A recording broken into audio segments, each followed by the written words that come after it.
Ibu, selamat sore, salam sejahtera bagi kita semua.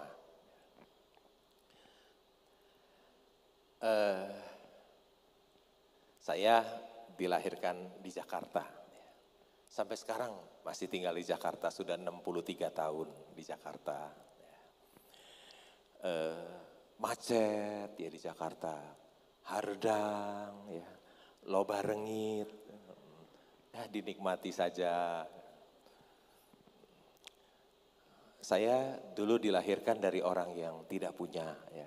Rumah saya juga kecil, hanya 4 kali 10 meter. Dindingnya juga bukan dari tembok, tapi dari papan, ya. Rumah saya plafonnya sudah hancur, rumahnya juga di bawah jalan, kondisinya sangat jelek sekali, ya.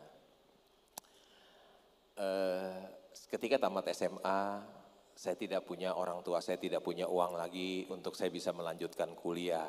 Ya, seperti adik-adik mahasiswa bisa kuliah di Universitas Maranatha yang keren, ya, Universitas Kristen Maranatha. Maranatha artinya sampai Tuhan Yesus kembali. Betul ya Bu ya? Ya.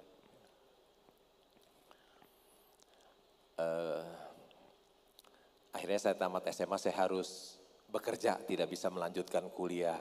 Saya tidak seberuntung adik-adik mahasiswa yang bisa kuliah di universitas yang salah satu universitas Kristen yang terbaik di Indonesia, ya. Dengan layarnya juga luar biasa. Mungkin boleh dapat rekor muri nih, paling besar, ya. Saya belum pernah lihat ada LCD sebesar ini, ya. Apalagi di kampus, ya. Saya bekerja tamatan SMA, diterima sebagai seorang pegawai tata usaha, ya. Kalau sekarang dengan ijazah SMA mungkin nggak bisa diterima sebagai pegawai tata usaha, hanya jadi office boy, ya. Tapi juga waktu itu juga karena tamat SMA nggak bisa apa-apa, ya disuruh-suruh nih fotokopi, gitu. Saya fotokopi BPKB, faktur, jaminan kredit, sertifikat. Jadi sekarang kalau saya beli mobil, beli rumah, saya nggak pernah tanya orang, suratnya saya udah hafal semuanya karena saya dulu fotokopi. Ketika saya masuk bekerja tahun 1979, tamat SMA, gaji saya itu 20.700, ya. Mungkin sama uang makan sehari 1.000, ya, jadi mungkin 50.000. Kemudian saya punya gaji kecil, masih hidup hemat dan sederhana. Jadi meskipun gaji kecil masih ada sisa uang, ya.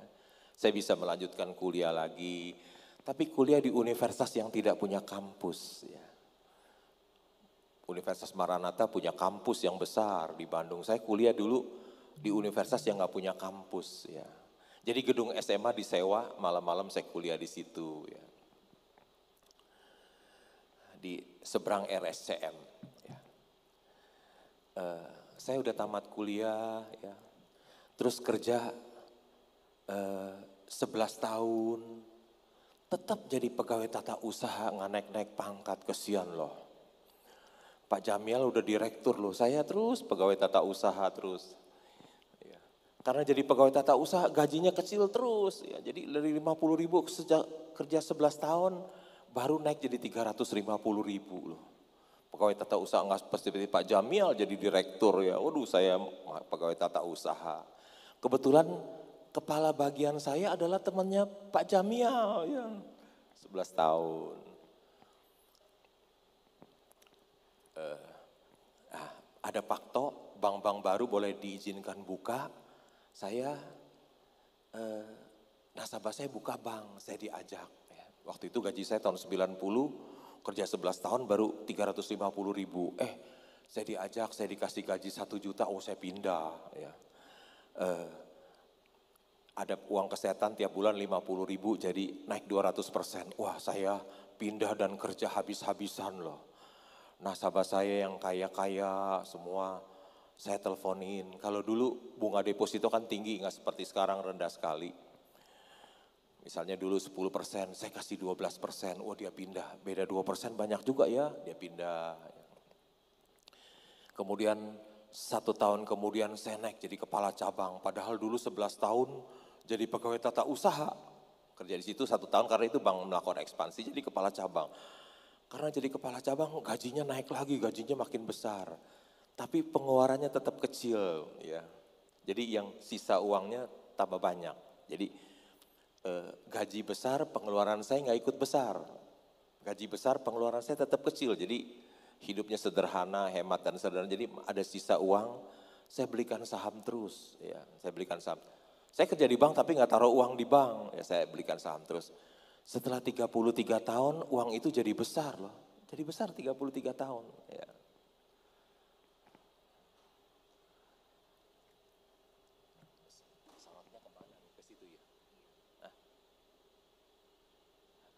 Ini ada Universitas Harvard ya. Terkenal nih universitas salah satu yang terbaik di dunia ya. Dikatakan ada 1% alumni Harvard yang punya uang 30 juta dolar.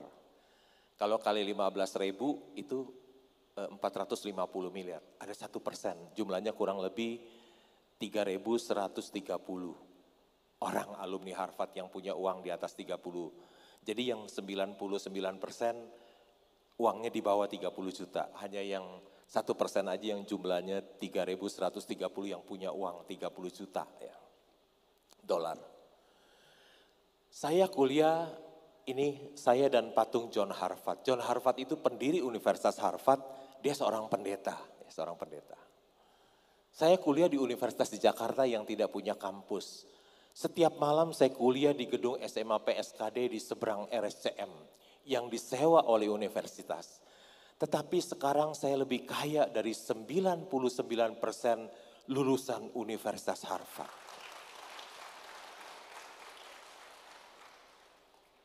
Berkat Tuhan itu begitu besar dalam hidup saya. Berkat Tuhan itu begitu ajaib. Apa yang gak pernah saya pikirkan, itu yang Tuhan berikan buat saya. Jadi adik-adik mahasiswa, kita tidak harus kuliah di luar negeri. Kalau kita banyak uang ya tidak apa-apa. Kalau uangnya pas-pasan jangan ke luar negeri. Nanti kasihan orang tuanya, you lulus orang tuanya jadi habis duitnya ya kalau pas-pasan. Kalau Tuhan berkati kita, ya, meskipun kita kuliah di Universitas Maranatha, kalau Tuhan berkati kita bisa jadi orang yang berhasil. Ya. Mengapa saya memilih menjadi seorang investor saham? Dulu saya kerja di bank 17 tahun. Ya. Saya pikir yang paling banyak uang itu adanya di bank. Ya. Ini jumlah rekening dan nilai di perbankan kita sampai akhir Desember 2021 itu ada jumlahnya 7.546 triliun, ya banyak ya. Dana masyarakat, dana perbankan semua ada 7.546 triliun. Coba kita lihat hari Senin yang lalu berapa kapitalisasi pasar Bursa Efek Indonesia? Itu 9.129. Jadi ternyata saham-saham yang diperdagangkan di Bursa Efek Indonesia itu lebih besar daripada dana masyarakat yang ada di perbankan kita ya. Ini 10 perusahaan di Indonesia yang terbesar. 1 BCA nilainya 982 triliun ya. BRI 682 triliun, Telkom 429 triliun. Bank Mandiri 355 triliun, Astra 234 triliun ya. Kalau kita di bursa ngomongnya nggak jutaan, nggak ngomongnya miliatan, tapi triliun ya, karena ada uang yang besar di bursa itu ya. Nah ini Apple ya, ini perusahaan yang paling mahal, harganya 2.800 triliun dolar ya. Jadi kalau dikalikan 15.000 jadi berapa tuh? Banyak banget nggak kehitung, bingung hitungnya. Kalau 2.826 itu kali 15.000 itu berapa? Itu baru satu perusahaan, belum yang lain itu. Wah, ini saya di Apple.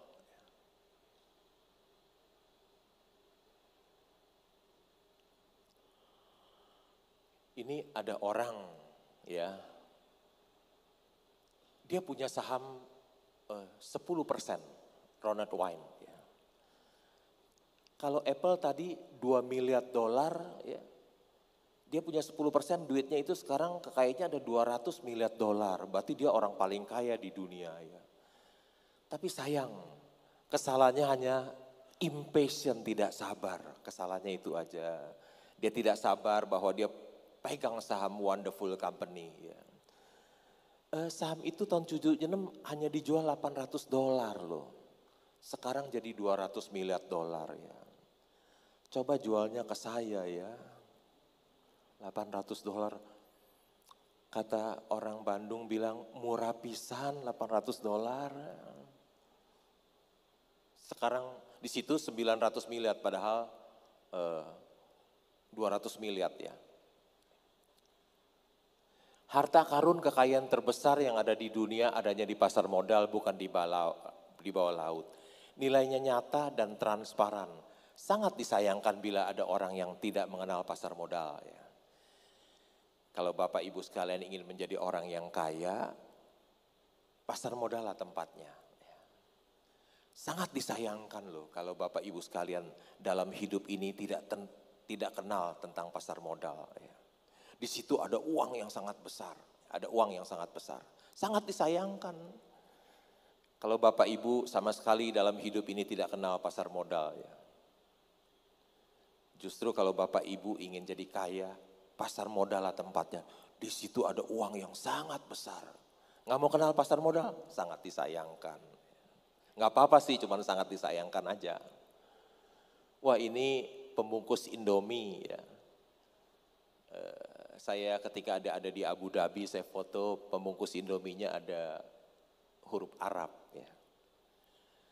Mengapa saya memilih berinvestasi di bursa saham? Karena perusahaan publik itu menghasilkan produk dan jasa bagi hidup kita. Saya tidak usah jelaskan lagi, tadi Pak Efrel sudah jelaskan. Mengapa saya berinvestasi di Bursa Efek Indonesia? Karena perusahaan publik menciptakan banyak lapangan pekerjaan. Lihat tuh, ada di Astra itu ada 214.000 orang karyawannya. 214.000 yang mendapatkan kesejahteraan dari Astra Internasional. Belum dia punya turutannya seperti suppliernya, dealernya, wah jadi berapa juta, banyak sekali ya. Makin banyak lapangan pekerjaan tercipta, makin sejahtera bangsa dan negara kita. Makin besar Bursa Efek Indonesia, makin sejahtera bangsa dan negara kita. Ada banyak lapangan pekerjaan tercipta.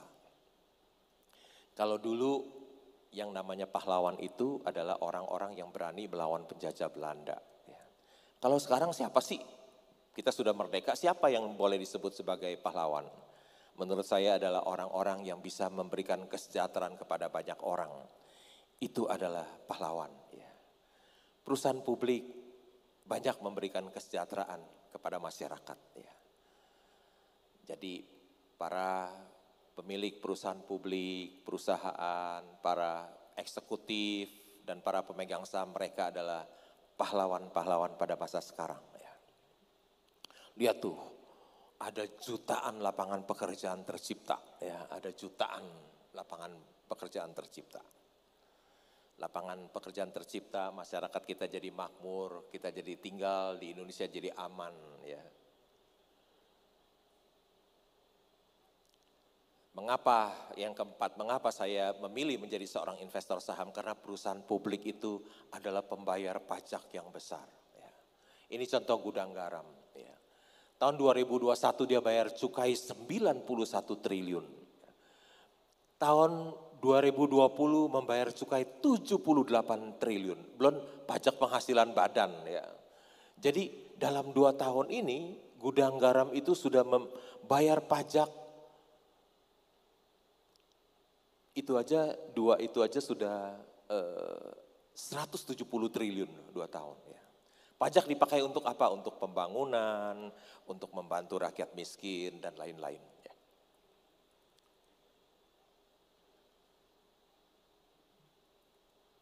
Bayar pajak adalah bukti cinta kita kepada negeri tercinta. Ya.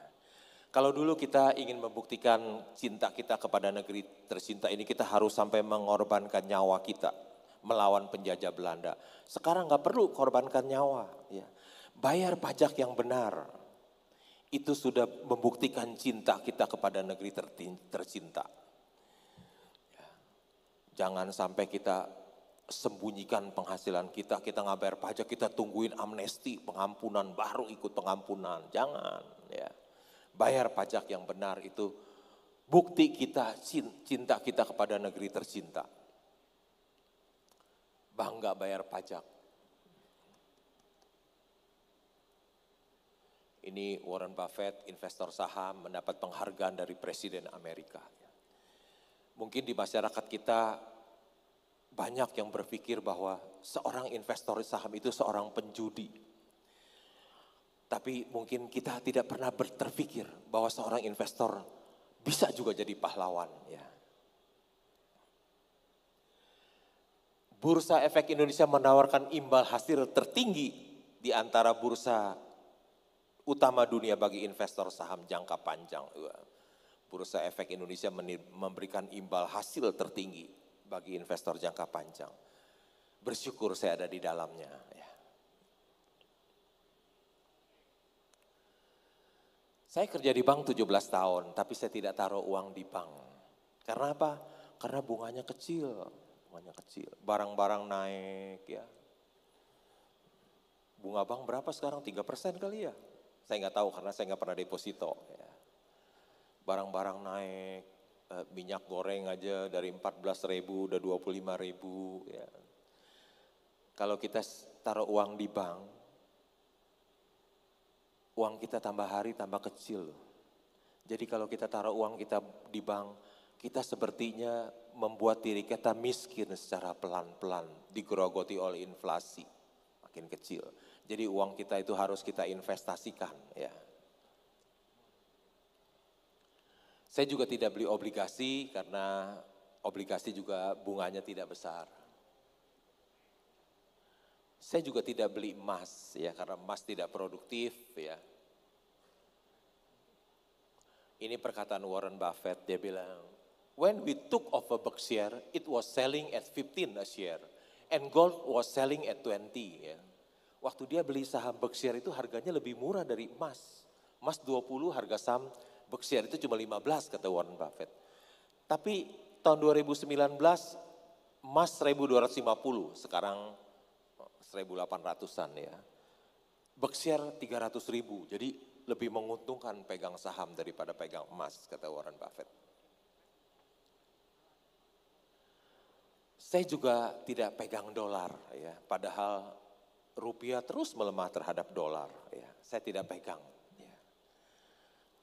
Terus rupiah melemah terus terhadap dolar, tapi saya tidak pegang karena saya takut. Biasanya orang yang pegang dolar itu selalu mengharapkan yang buruk yang terjadi. Ya. Jadi saya takut, saya nggak mau pegang dolar. Ya. Dia kalau situasi yang buruk terjadi, dia senang rupiah melemah, dolarnya menguat. Ya. Saya lebih suka pegang saham. Ya. Karena orang yang pegang saham itu selalu mengharapkan yang baik. Ya. Kalau COVID datang, waduh hancur sahamnya, hancur lebur. Ya. Kalau situasi yang buruk terjadi, saham hancur. Jadi orang yang pegang saham itu selalu mengharapkan yang baik. Ya.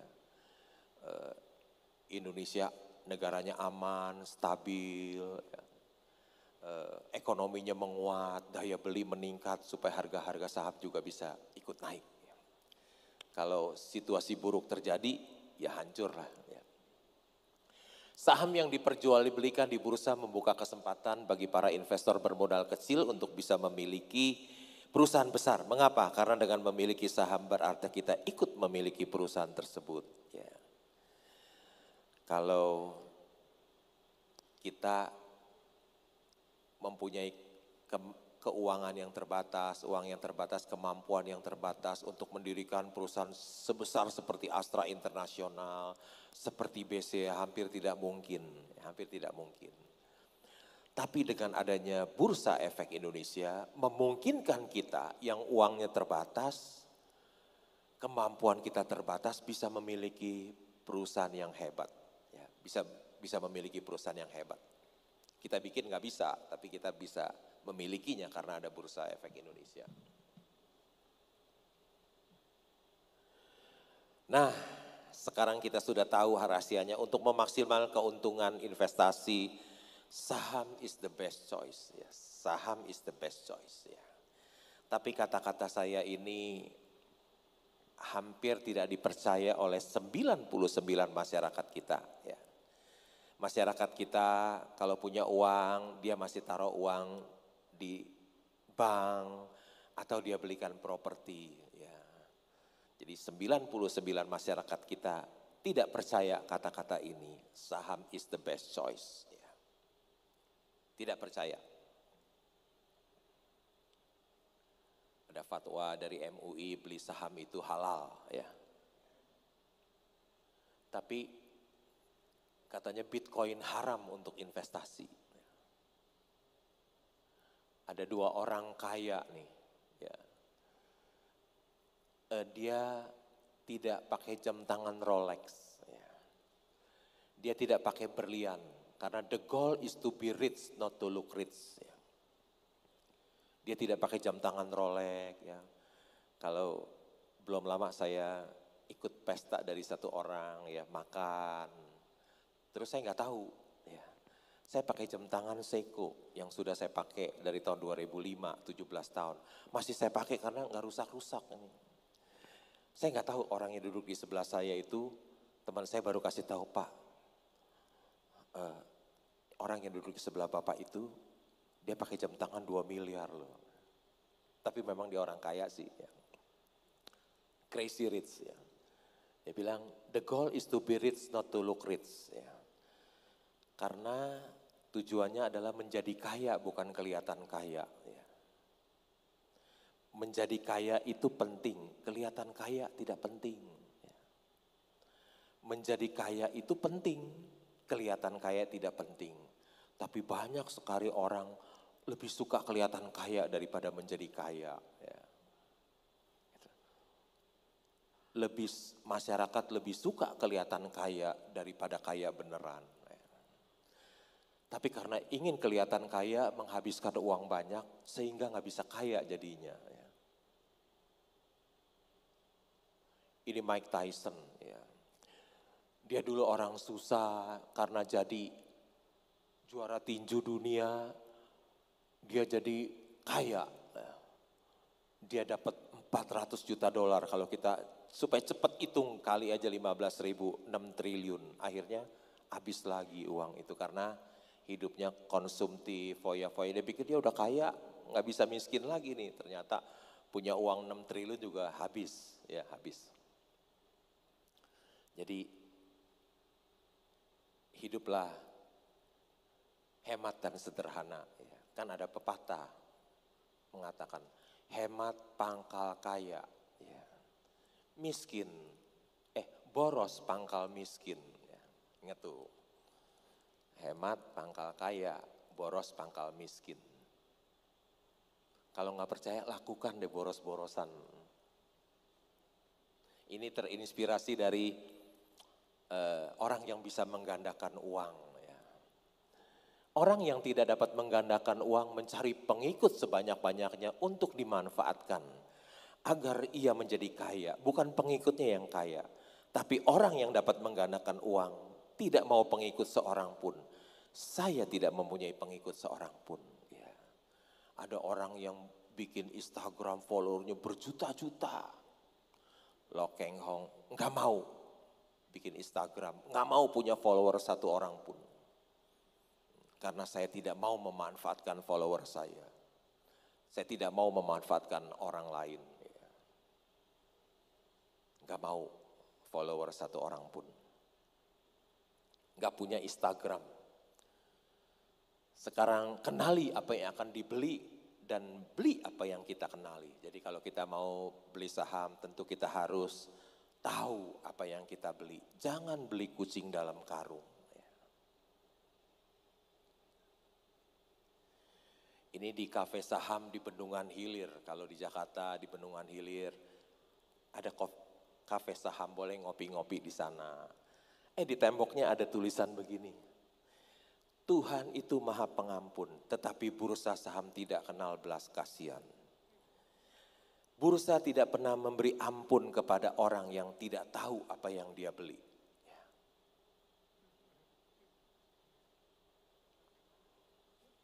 Kafe saham di Bendungan Hilir, jangan lupa ya, Tete Tami nanti mampir.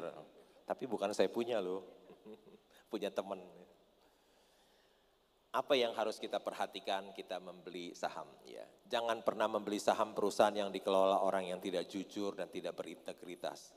Kalau Anda mempercayakan uang Anda kepada orang seperti ini, uang Anda akan habis. Ya, satu, jangan pernah membeli saham perusahaan yang dikelola orang tidak jujur dan tidak berintegritas. Jangan. Ya, kalau saudara tahu orang ini nggak benar, jangan beli. Belilah perusahaan yang usahanya bagus. Inti contoh perusahaan yang bidang usahanya jelek, keren tapi jelek. Ya. Garuda Indonesia. Malah pindah. Ini tahun 2017 nggak ada belum COVID loh. COVID mulai 2020. Rugi 200 yang paling bawah ya.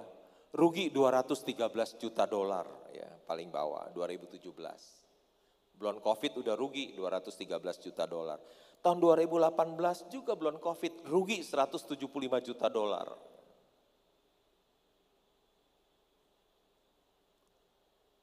Tahun 2019 rugi 38 juta dolar ya. Rugi yang dapat diatribusikan kepada pemilik entitas induk. Tahun 2020 ketika ada COVID ruginya 2,4 miliar dolar. Kalau dikalikan 15.000 berapa tuh 2,4 miliar dolar? Banyak deh.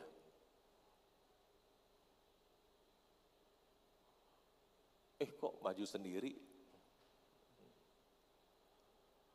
Tahun 2021 rugi lagi.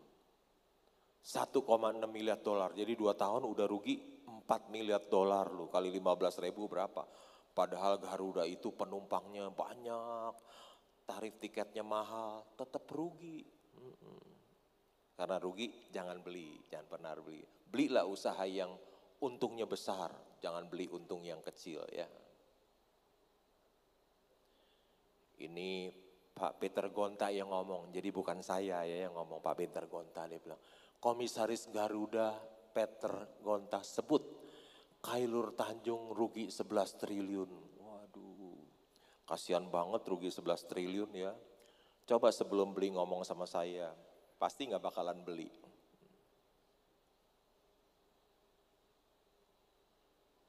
Belilah perusahaan-perusahaan yang untungnya besar dan bertumbuh. Ya, ini contohnya BCA ya. Tahun 2017 labanya 23 triliun. 2018 25 triliun, 2019 28 triliun, 2020 ada COVID, turun banyak kredit macet. Turun juga masih gede, masih 27,1 triliun. 2021 loncat lagi labanya bertumbuh 31,4 triliun. Ya. Memiliki perusahaan yang untung besar seperti memiliki mesin pencetak uang. Wah enak ya, kalau kita cetak uang ditangkap polisi loh. Tapi kalau kita memiliki perusahaan yang untung besar, sama aja kita memiliki mesin pencetak uang, sama. Ini contoh harga saham IPO BCA ya. Ini bukan rekomendasi membeli ya atau menjual. Ini hanya contoh, nggak boleh. Bukan rekomendasi membeli atau menjual ya, contoh. Harga IPO BCA 1.400 tahun 2022 tahun yang lalu ya. Sudah di split 4 kali, 1 jadi 2, 2 jadi 4, 4 jadi 8, split 5 jadi 40 ya. Jadi saham yang satu dulu sekarang udah jadi 40 lembar karena dipecah-pecah sahamnya. Harga sekarang 7950 karena udah turun, ini belum di-adjust tiap hari kan harganya berubah, sekarang udah turun ya. Andai kata 7.500 saja kali 40 udah 300.000. Andai kata 7.500 saja udah 300.000 ya. Udah capital gain 20.000% lebih loh, 20.000%. Lebih untung mana beli saham BCA sama deposito di BCA? Deposito BCA kecil banget ya. Berapa sih? Saya nggak pernah taruh deposito di BCA. Paling 3% kali ya mungkin. Tapi kalau beli saham BCA 22 tahun untungnya 20.000%. Kalau kita beli 1 juta saham nilainya 1,4 miliar, kita tidur tiap hari santai, nggak usah kerja, santai aja tiap hari, santai. Tidur santai, karena sleeping shareholder kan harus tidur kan, nggak usah ngapa-ngapain. Biarlah nanti direksi, komisaris, kepala manajer, karyawan, semua yang kerja keras tiap hari. Kita pemegang saham tidur aja, punya 1,4. Ketika 22 tahun kita bangun, uang itu jadi berapa loh? Jadi 300 miliar loh. 300 miliar. Ini bukan cerita halusinasi, ini kisah yang sudah terjadi. Ini kisah yang sudah terjadi, ya. Bukan hayalan. Ini yang terjadi. Jadi orang-orang yang pegang saham BCA bertahan sampai sekarang, dia jadi orang yang kaya loh. Perlu kerja nggak? Enggak. Tidur aja dan tiap hari bersenang-senang saja. Ketika kita sudah memiliki saham perusahaan yang hebat, yang terbaik adalah tidur. Investor saham yang tidur bukan saja akan mendapatkan cuan yang besar, tidur juga bisa meningkatkan imunitas sehingga bisa terhindar dari COVID-19.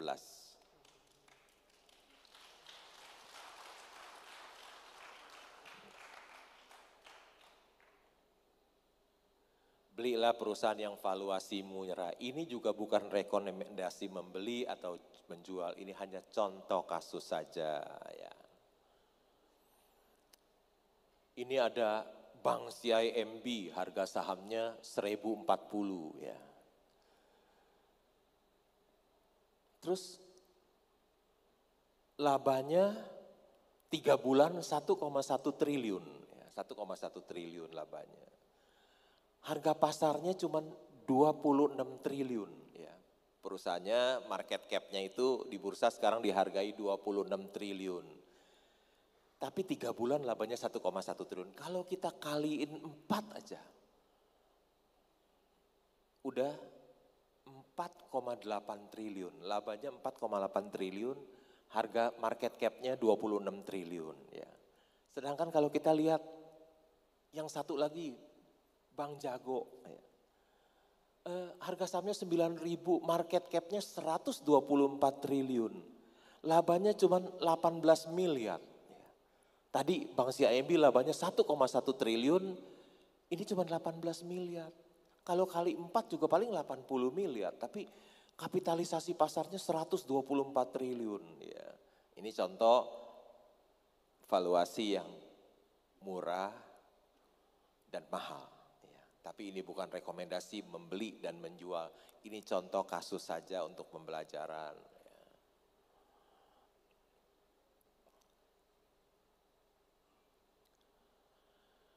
Wah, sekarang batu bara lagi booming ya.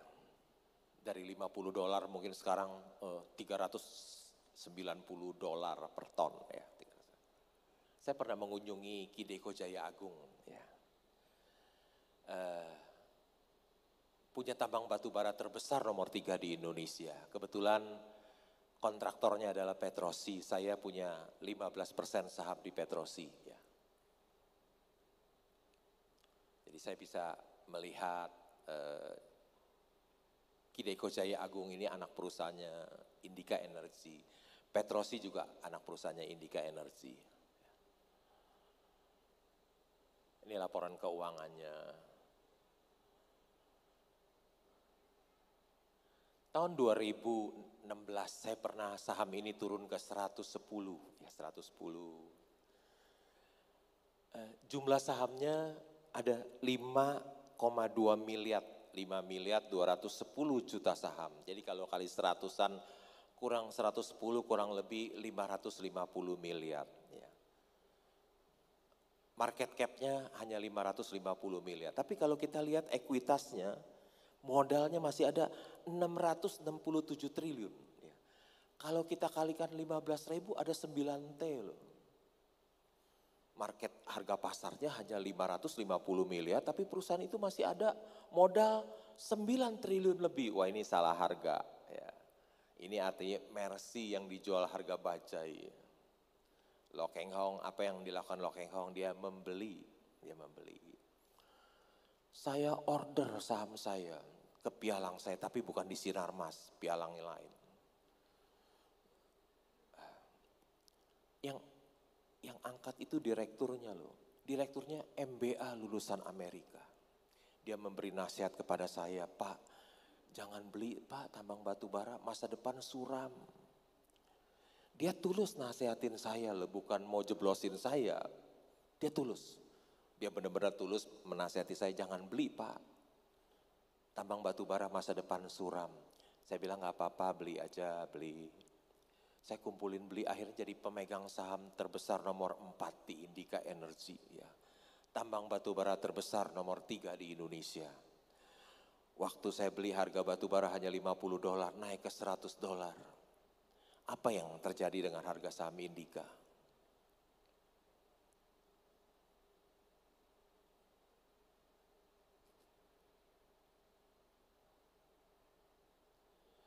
Harga sahamnya dari 106. Dalam 2 tahun dia naik jadi 4.550. Wih, naik 4.000% lebih loh. Ya. Dan ketika dia naik saya take profit ya.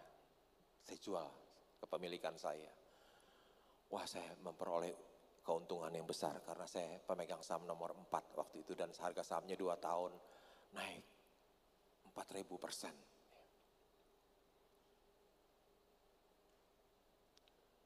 Invest in bad time and sell in good time and you will get rich. Ya. Ini pepatah yang sederhana, kalau kita lakukan kita bisa jadi orang kaya loh. As simple as that, ya, sederhana seperti itu. Mau jadi kaya itu mudah loh. Kalau in bad time, waktu bad time, semuanya murah. Kita beli ini invest. Tapi nanti satu hari dia pindah jadi good time. Semuanya jadi mahal naik. Kita jual dan kita jadi orang kaya. Menjadi orang kaya itu as simple as that. Semudah seperti itu. Ya.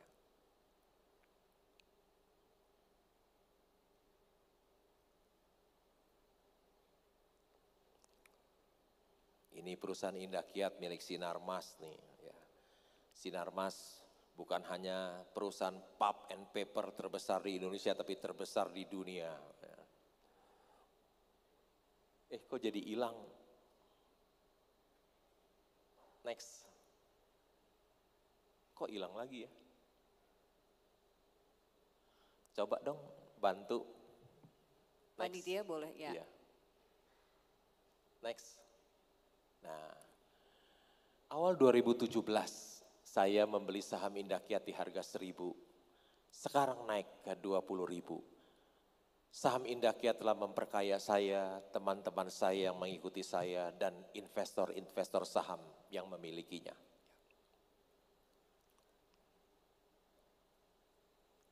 Ini ada koruptor bilang, wah uang korupsi gua kalah banyak.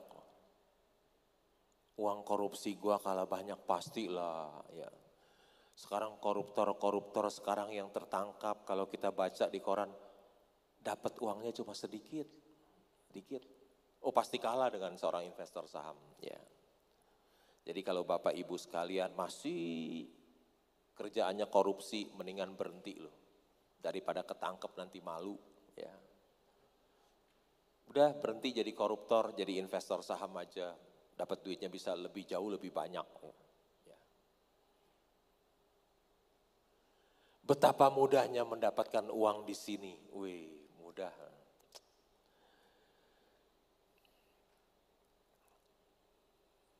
Gak usah kerja keras, kita jadi sleeping shareholder santai aja tiap hari. Ya. Dapat uang banyak.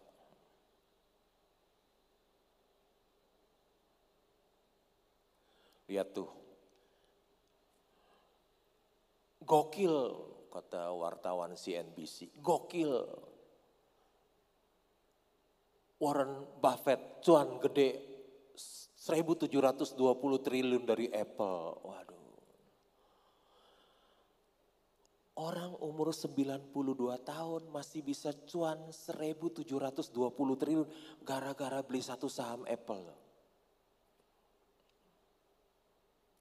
Coba mau dagang apa yang bisa untung 1.720 triliun?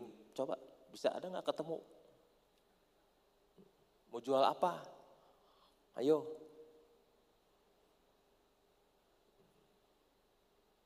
Coba pikirin deh mau jual apa yang bisa untung, beli terus nggak ngapa-ngapain, sleeping aja, tidur aja, cuannya 1.720 triliun.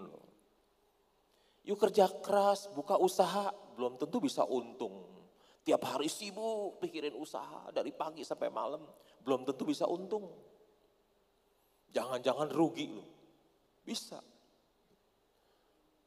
Udah gitu orang 92 tahun masih bisa cuan loh 1.720 triliun loh. Begitu mudah mendapatkan uang di bursa efek. Ciri-ciri investor saham hebat katanya, ini dari bisnis.com ya. Tidak cari uang dari member premium. Ya. Tidak memiliki follower, tidak mencari uang dari seminar, tidak mengelola uang orang lain, beli saham berdasarkan fundamental, 90% hartanya di saham bukan di properti. Ya. Saya pernah visit tambang batu bara yang terbesar di Indonesia, Kaltim Primakol. Tuh tambangnya salah satu pitsnya besar. Ke sana turun di airport naik pesawat kecil ya. Ini ada 1.001 macam investasi, strategi investasi di bursa efek, di bursa saham. Tapi satu yang saya sampaikan, ini yang terbaik, namanya Rip Van Winkle Investing. Disebut juga buy and hold. Rip Van Winkle adalah tokoh dalam novel karya Washington Irving 1819. Ia suka tidur. Suatu hari ia tidur di bawah sebuah pohon dan baru bangun 20 tahun kemudian. Setelah mendusin ia menyadari bahwa segala sesuatu telah berubah. Istrinya yang galak dan para sahabatnya telah meninggal.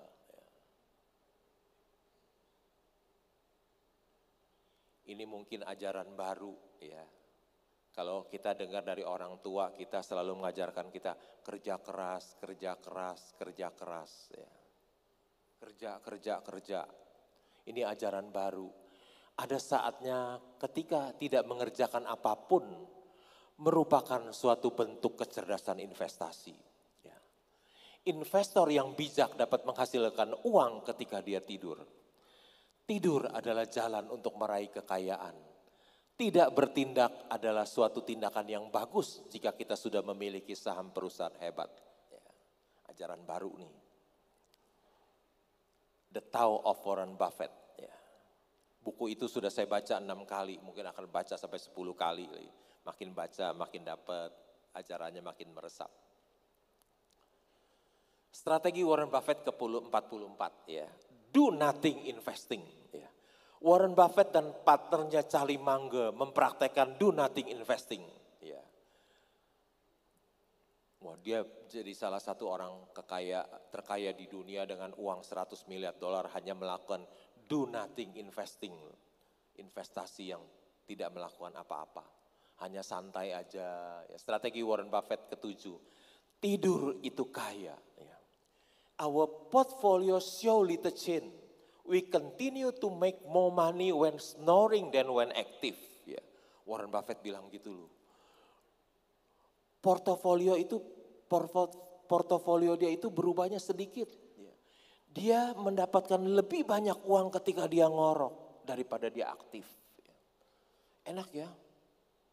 Kita aktif dapat uangnya sedikit, kita ngorok tidur dapat uangnya banyak. Kenapa kita harus tidur? Karena kalau nggak tidur kita akan tergoda untuk menjual saham kita. Baru naik sedikit, udah nggak tahan udah jual, take profit. Kapan kita jadi long term? Ketika saham kita nyangkut baru kita jadi long term. Kalau saham kita naik sedikit udah nggak tahan, udah buru-buru jual. Wah happy, seneng, cuan sedikit happy. Cuan rugi banyak, hold terus. Jadi orang investor saham itu biasanya pemain saham itu dia orang yang berani rugi, takut untung. Ya. Rugi pegang terus, untung buru-buru jual. Ya. Warren Buffett tidur itu kaya katanya. Our portfolio show little change. We continue to make more money when snoring than when active. Gak pernah dengar kan? Lu aktif bekerja sama dia tidur, dia lebih kaya lu ketika dia ngorok. The big money is not in buying and selling the stock, but in waiting. Ini kata Charlie Munger, Warren Buffett yang usianya lebih tua lagi dari dia. The big money is not in buying and selling the stock, but in waiting. Kalau Anda simpan, beli dan simpan, Anda akan kaya. Tapi kalau Anda trading, apalagi scalping, sekuritas Anda yang akan kaya. Jadi, Charlie Munger bilang, dapat uang besar itu bukan dari jual beli, tapi dari menunggu. When Jeff Bezos met Warren Buffett, dia bilang, Warren, your investing strategy is so simple. Why doesn't everybody just copy you? Because nobody wants to get rich slow. Ya nggak mau kaya pelan-pelan, maunya cepat, instan. Ya. Lu tahu nggak? Jeff Bezos bilang, your investment strategy is so simple. Bukan simple loh, so simple. Artinya terlalu mudah. Orang tinggal copy aja. Strategi Warren Buffett sangat mudah. Apa yang kita lakukan itu terlalu mudah. Tinggal copy aja.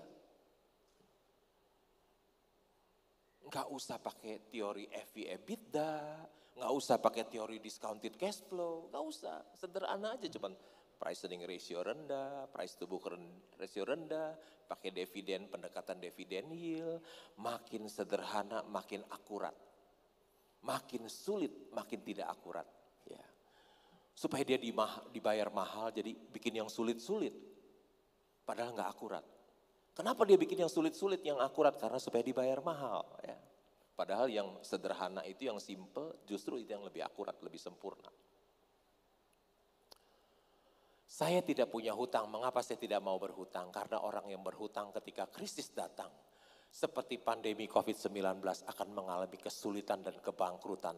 Tetapi orang yang tidak punya hutang akan kuat bertahan. Ya, saya tidak punya hutang 1 rupiah pun.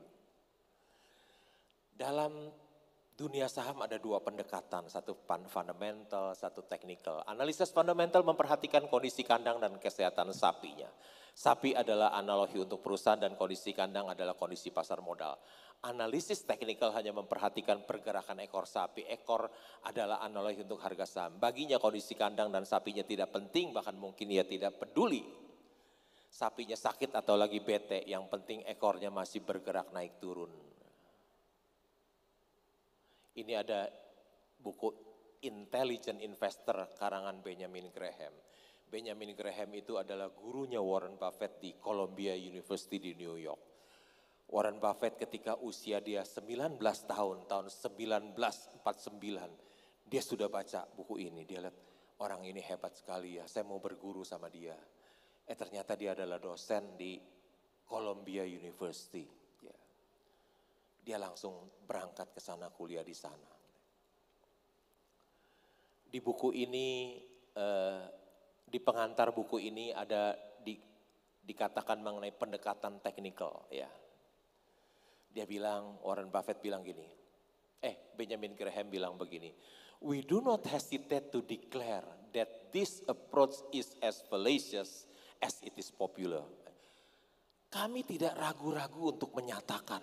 Dia bilang loh, Kata B-nya, kami tidak ragu-ragu untuk menyatakan bahwa pendekatan teknikal itu fallacious.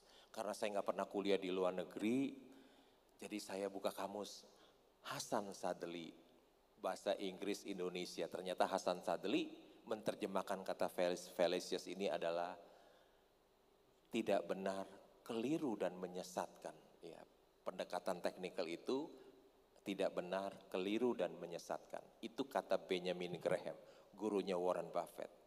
Kalau Bapak Ibu tidak percaya, lakukan saja selamanya. Tidak apa-apa, yang rugi saudara sendiri bukan saya.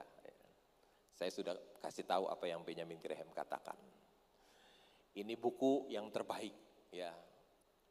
Dari 24 strategi investasi sederhana dari Warren Buffett. Warren Buffett juga mengatakan, menurut Warren Buffett, analisis yang hanya didasarkan pada grafik, volume, dan pergerakan harga tidak berarti apa-apa, kecuali omong kosong tidak bermakna. Ya. Kalau Bapak Ibu mau pelajari pendekatan teknikal, silakan tidak apa-apa.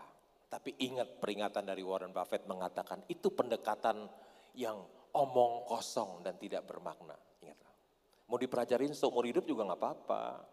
Abaikan aja perkataan Warren Buffett yang mengatakan pendekatan teknikal itu omong kosong dan tidak bermakna apa-apa. Kalau saudara mau pelajari terus, silakan, tidak apa-apa. Ini strategi Warren Buffett ke-55 mengatakan tidak perlu analisis teknikal. I realized that technical analysis didn't work. Saya dapat kehormatan ya, membuka perdagangan saham yang nilainya 9.000 triliun itu loh.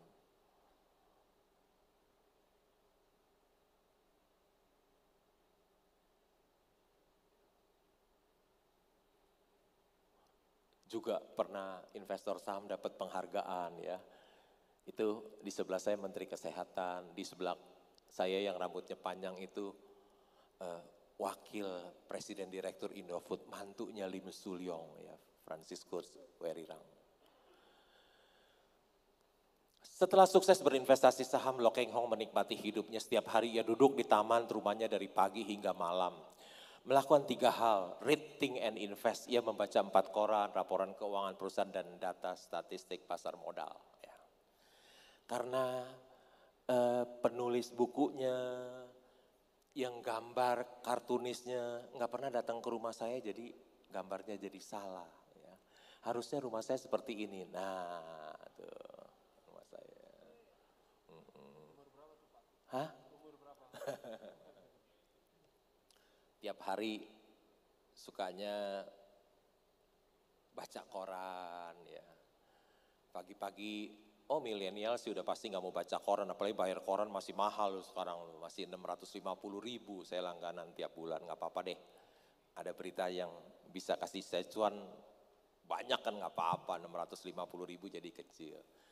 Udah biasa baca koran 30 tahun lebih berhenti, sayang ya udahlah terusin aja lah, nggak apa-apa bayar juga.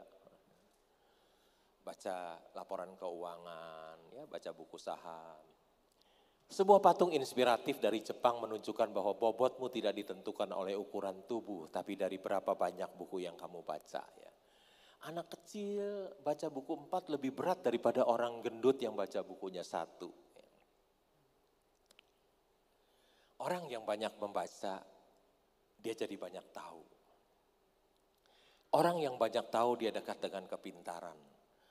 Orang yang dekat dengan kepintaran, dekat dengan kekayaan. Membaca adalah sumber inspirasi. Pepatah bahasa Indonesia mengatakan, membaca adalah jendela dunia. Pepatah bahasa Mandarin mengatakan, Su li ziyu huang jing u. Su itu artinya buku, huang jing artinya emas, u dari rumah artinya us. Dari di dalam buku ada rumah emas. Ya. Tiap hari Warren Buffett membaca, saya juga kerjanya hanya membaca dan berpikir. Permisi tanya dong, mahasiswi Universitas Maranatha, berapa waktunya, berapa jam sehari dipakai untuk membaca, untuk belajar? Permisi tanya. Saya hampir seluruh waktu saya dipakai untuk membaca, meskipun saya nggak kuliah. Ya.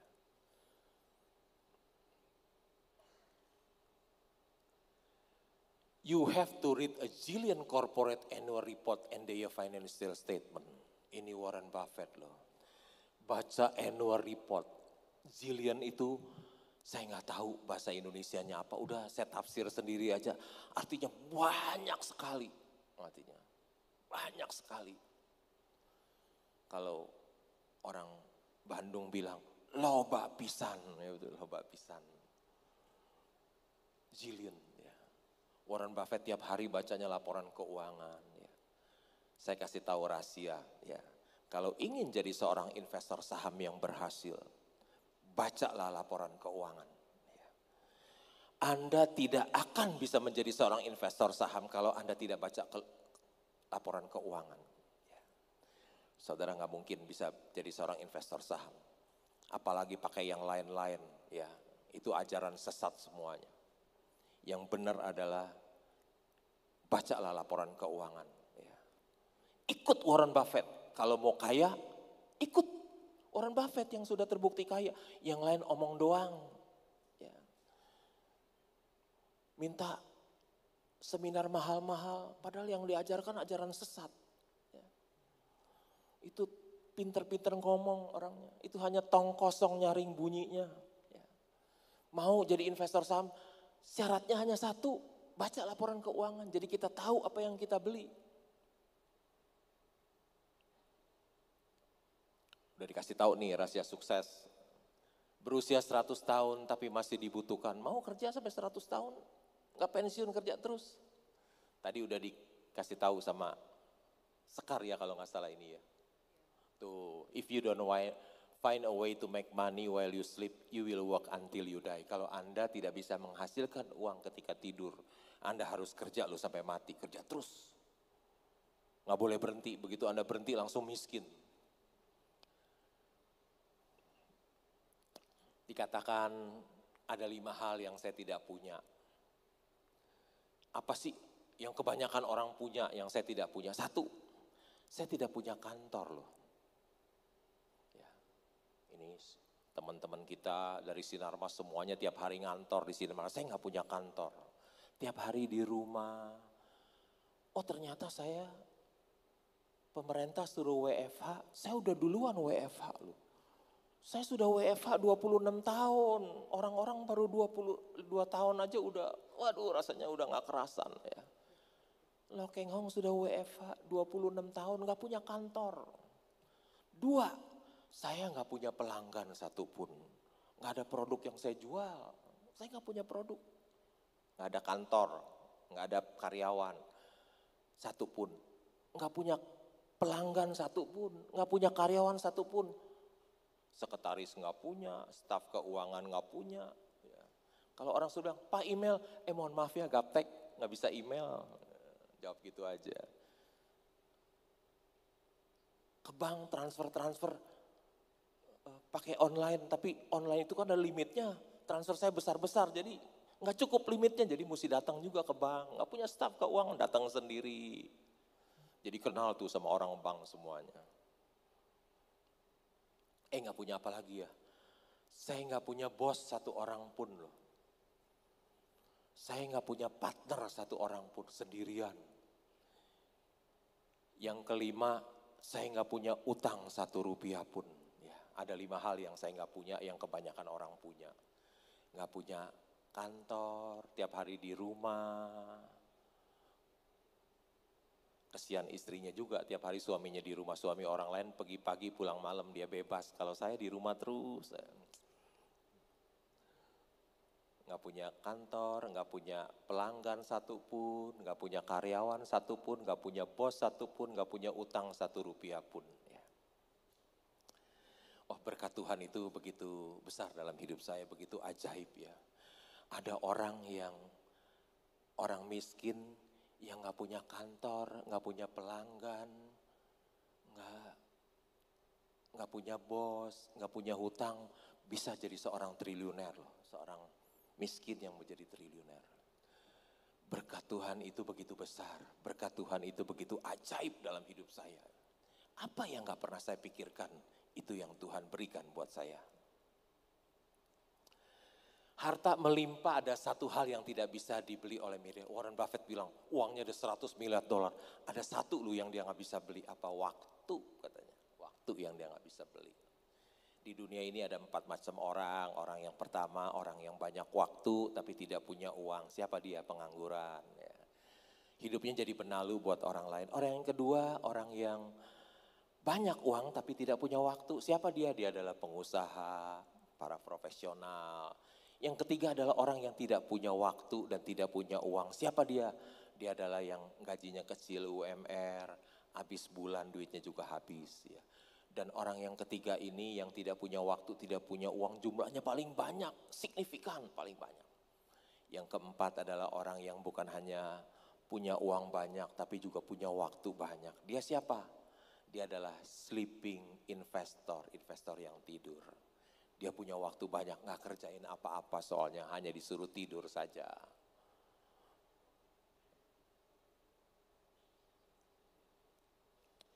Waktu bukan uang, waktu lebih bernilai dari uang. Uang yang kita belanjakan bisa kita cari lagi, tetapi waktu kita yang telah berlalu tidak bisa kembali lagi. Waktu adalah hidup kita. Seorang investor saham bisa memiliki banyak uang dan banyak waktu. Punya dua, seorang investor saham. Dua-duanya punya. Being rich is having money, being wealthy is having time. Kerjanya apa? Katanya kerjanya sekarang Lo Keng Hong gak ada kerjaan ya, jalan-jalan aja, traveling. Ya. Oh sampai ke sini loh, Cape of Good Hope. Ya. Waktu kita SD itu ada pelajaran Tanjung Harapan. Ya.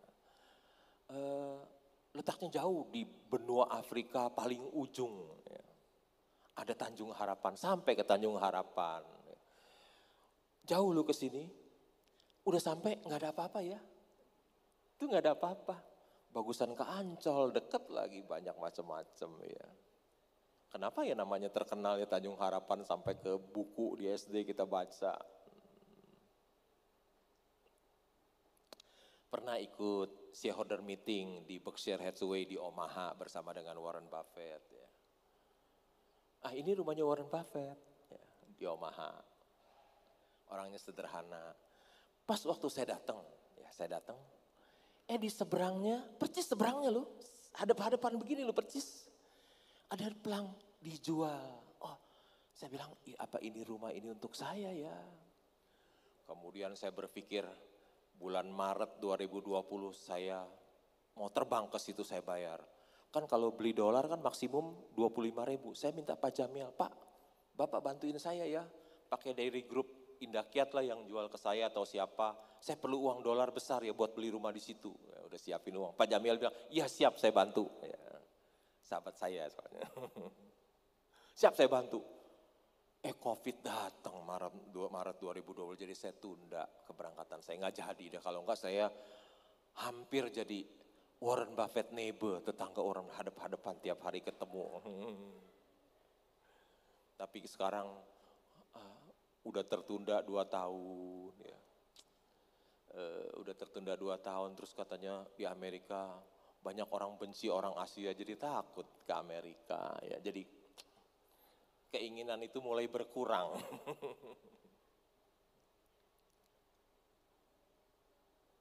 Wah, katanya Warren Buffett suka makan steak goret ya. Saya datang rame loh. Hari biasa, seperti restoran Pandan Wangi. Ya, tadi saya makan di Pandan Wangi, rame, penuh. Ya itu makan di steak goret juga penuh. Saya tahu melalui baca buku Warren Buffett suka makan di steak goret di private room ya. Terus saya tanya manajer, ada tempat private roomnya Warren Buffett biasa duduk situ? Ada, dia bilang, kosong kamu mau duduk situ? Ya boleh deh, saya duduk situ, saya makan steak ya. Cuman orang bule makannya berat tuh segitu tuh. Gede banget, makan separoh, udah gak habis, rasanya mual gitu ya. Oh, ada istrinya John McCain datang ke Indonesia. John McCain itu kandidat presiden Amerika yang kalah sama Obama. Ya. Dia datang, investor saham diundang makan malam loh sama beliau. Ya. Tuh istrinya John McCain. Wah saya berkesempatan melihat Gosowong Gold Mine, tambang batu bara, tambang emas di Halmahera. Ya. Halmahera. Saya bisa lihat bagaimana emas itu diambil, ya, diledakkan pakai bom, batuannya diambil, diolah, dibakar sampai jadi emas murni. Wah prosesnya saya lihat semuanya, tinggal 4 hari di Halmahera. Ya. Wah ini yang punya Raja Emas, ya. Punya emas satu gunung. Ya. Saya pergi ke sana naik private jet, tapi bukan saya yang bayar, beliau yang bayar. Karena dia punya emas segunung kan, saya diundang ya saya datang. Ya.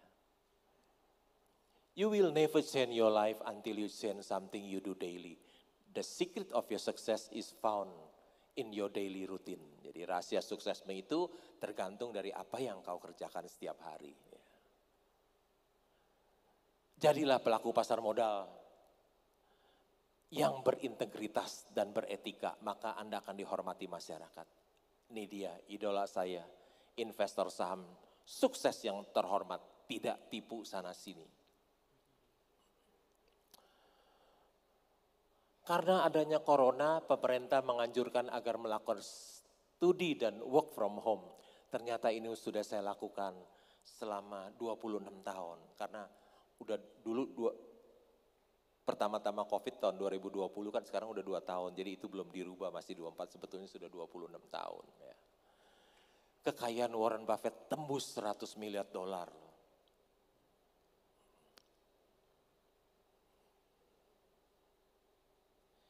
Kalau adik-adik mahasiswa, Bapak Ibu sekalian berinvestasi di pasar modal, ya. Hidup hemat dan sederhana, uangnya terus diinvestasikan. Satu hari, uang Bapak Ibu sekalian ada kemungkinan seperti Warren Buffett punya uang 100 miliar dolar. Ya. Kalau Warren Buffett bisa, kenapa mahasiswa-mahasiswi Universitas Maranatha tidak bisa? Pasti bisa. Karena strategi investasi dia dibilang sama Jeff Bezos so simple. Artinya bukan hanya sederhana tapi terlalu sederhana, terlalu mudah. Saya pikir apa yang saya sampaikan sampai di sini semoga bermanfaat bagi Bapak Ibu sekalian. Sekian, terima kasih. Baik, terima kasih banyak Pak Lokehong yang sudah berbagi.